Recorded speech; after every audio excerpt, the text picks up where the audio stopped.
Well, Michael, congratulations on the victory. What's going on with your leg? You were saying Thank you. when you came limping in. Man, you got solid calf kicks in the first round. Or kicks hard. Took a few too many of them, but it's fine. I'll put some ice on it, heal up. I'll be back dancing in a few weeks. Were you expecting him to come out with those kicks, or did it catch you off guard? No, I was expecting a little bit of them. One thing is I didn't expect how fast they were coming out. I thought I was going to be able to notice that earlier. But, we make adjustments. You know what I mean? I've been doing this for so long. We made adjustments. Every time he switched southpaw, that's what he was throwing it. I caught on to him, and he was missing. I was countering. And, my coaches did a great job of telling me what to look out for, and, I adapted well. Well, going off of that, it seems like he came out pretty hot in round one. He threw a lot, but it didn't seem like he was connecting with a whole lot. So is it fair to say that it's pretty much what you game planned for? Yeah. Oh, absolutely. He yesterday at the weigh-ins, he made it very known. He was talking a lot of shit, trying to say I was the nervous one, and he put a lot of pressure on himself tonight. And that's exactly what I was expecting, him to come out all hot and, try to get me out of there early and try to establish some dominance. And I just let him wear himself out a little bit. And then as the fight went on, I took over. Was all that talking, was that just like pre-fight talk? And even at the end when you took him down, you just kind of threw him to the canvas at the end of the bell. Was that just competitiveness in there? Yeah, a little bit of competitive and a little bit of me trying to bitch him a little bit. Hey, the fight's over, I won. All that shit you were talking, it's out of the window now. You can try to talk yourself into fights, and you just can't do it. I've been doing this for way too long. It doesn't affect me. I'm a professional. I know that I need to go in there and get the job done, and he'll learn a lot from this. And he seemed pretty confident that he had done enough to win the fight. He looked pretty surprised when they read the scorecards. Were you surprised that he was surprised how the scorecards went? Yeah, a little bit. I looked at him like, listen, bro, don't take it to offense, man. I've been getting robbed my whole career. You didn't get robbed. Like, trust me, you know what I mean? But I don't know why he thought he did a lot. I don't really think he hit me with much. He hit me in the back of the head a few times. I was ducking down.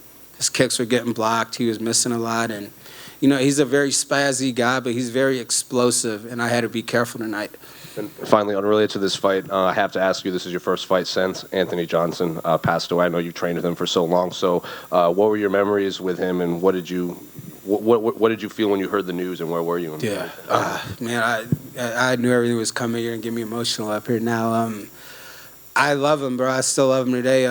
Teammates, brothers, good friends, we're roommates, and I had to go out there and win for him. You know what I mean? And it's just to see a guy lose his life at 38, going through the things he went through over the last year, it was just hard to watch and hard to see, especially a guy like that.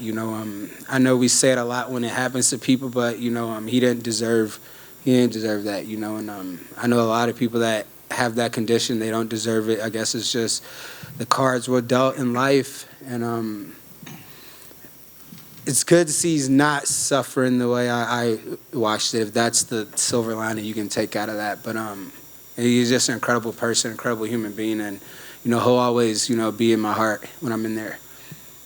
So, man, just to change gears, go back to the fight a little bit. Why do you think he was talking so much shit yesterday and today? Do you think it was just like a big step up in opponent? Maybe he was trying to convince himself more than anything. Why do you think he was talking a lot of shit? Yeah, absolutely. That's 100% why I thought whatever you need to do to talk yourself into fighting, that's all good for me. You know what I mean? He asked for this fight, and I obliged. He got what he asked for, and he's a very tough opponent. You know what I mean? But there's levels. I think I'm on a different level than he is. It showed tonight, and he still has a lot to grow, but like I said earlier, he'll learn a lot from this. There was a moment in the fight where he tried to sweep your feet out from underneath you, and you just sort of went onto his back. I'm curious, when that happens in the moment, do you think, well, that was stupid, dude? Now I'm on your back. Absolutely. I probably bit my lip not to laugh about it. What the fuck are you doing? Fucking Karate Kid? You really tried to fucking sweep my legs like this? But you know what it showed? It showed desperation. Nothing was working for him. His kicks weren't landing. His punches were missing, and he had to try something out of the norm. And, we've been doing this for so long. I see everything coming, and I saw that from a mile away. Thank you. How you doing? You seem to have one of the hottest crowd reactions of the night. How does that affect you throughout the course of the fight, and what was your reaction to hearing the crowd? I love it. I love it. That love right there shows me that I still belong in the UFC at the top of this division, regardless of where I am. I'm always going to give a show. Like I said earlier, this is my promotion. You know, I've been here for 13 years. You know, I'm not slowing down. I'm not stopping.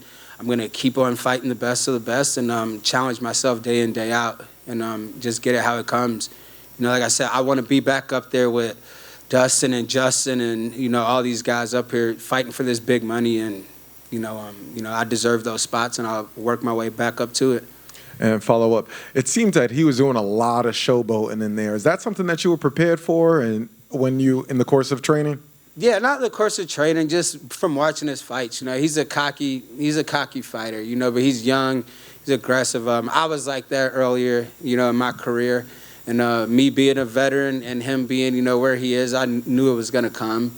So I just let him talk himself out. You know, he can talk all he wants, but, you know, you got to fight. You know, if you talk and don't back it up, you know, that's where it comes. Thank you. First of all, congratulations on the victory. Thank you. You've been successful for a very long time. So do you feel like your experience kind of helped you figure out his game pretty early on in the fight? Like, man, I've seen this before. I've kind of seen a little bit of everything. Yeah, absolutely. That's what I told him at the weigh-ins. Like, he's like, oh, you're nervous and this and that. I'm like, bro, like, I fought everybody in the world. Like, you're the last guy to make me nervous. Like, trust me. You know, so I just went in there, took my time, you know, let him miss, counter when I needed to counter, scored when I needed to score, and defended every one of his takedowns. You know, and like I said, me and Greg Jones, you know, worked a lot, and he really put in my head that, you know, this, you know, not disrespecting the UK guys and everybody, but, you know, his wrestling's not good enough. He just started wrestling. You know, I've been wrestling, and, you know, it showed. Congratulations. Thank you. Thank you. Like, what'd you say to him after the fight? Was it respect thing, or did you squash the beef? It was a little bit of a respect thing. You know, I might have called him a bitch after I slammed him, but you have to rewatch that. But, you know, it's one of those things. Like I said, I grabbed him at the end because he thought he was like, oh, he got robbed. And I'm like, listen, bro, like, you're fucking tough. Keep doing this. You know, I've been on the bad end of bad decisions, but this wasn't one of them. You know, so just like I said, he'll learn a lot from this. And I'm glad to have shared the cage with such a tough competitor, because he really is. And if that shows you, you know, I don't stray away from anybody. I'll fight the young up-and-comers. I'll fight the guys that are tough. I'll do whatever I need to do to prove myself and to the UFC that I still belong here and I deserve these big shots. This being said, you had the best sprawls in MMA after the first shot. Yeah. So did you see his emotions change after the first attempt? Oh, yeah, absolutely. But I looked it right in his eyes, and, you know, you shoot two of them, and then you don't shoot another one until the end of the second or the third. You know, that's how you know you got him. And, you know, like I said, that's my game plan, man. Fast feet, heavy hips, circle off, keep moving. You know, we work that day in, day out, so muscle memory. Congrats. Thank you. Just one more over here. You look just great performance tonight. Everything was measured, sharp. Where would you rank this performance just throughout your UFC career? Thank you. I would rank it among one of my best performances all around.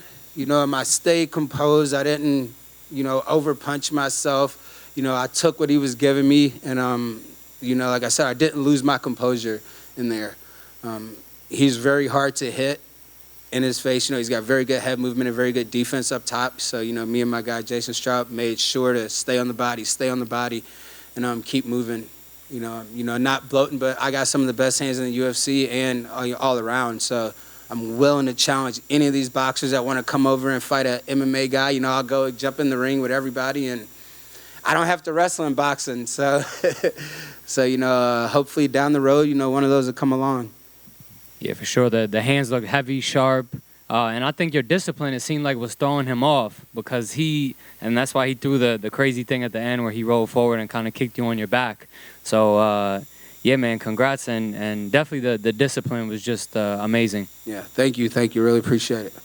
So when you hear Dustin say he has the best boxing in MMA, are you like, hey, wait a minute? Dustin said that? People have brought it up. I knocked him out a while ago, but he still must be a little delirious if he got the best boxing. I mean, when he fights guys that just throw wild shots, and Dustin's boxing is very clean. Like, don't get me wrong, but I think he's one of the better boxers in the division and the UFC around. But me, Nah, he's not better than me. You know, I think I got the best boxing in all of UFC. All right. Thank you, guys.